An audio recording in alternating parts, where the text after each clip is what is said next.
Hello বন্ধুগণ, how are you? আসসালামু আলাইকুম, শুভ সকাল সবাইকে। আজকে দুপুরের মেনু ফ্রাইড রাইস। আজকে দুপুরের মেনু হচ্ছে ফ্রাইড রাইস।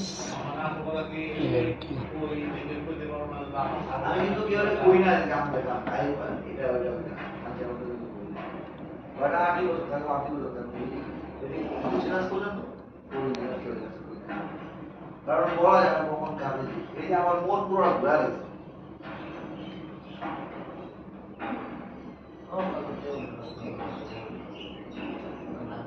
তো আজকের মেনু দুপুরে ফ্রাইড রাইস।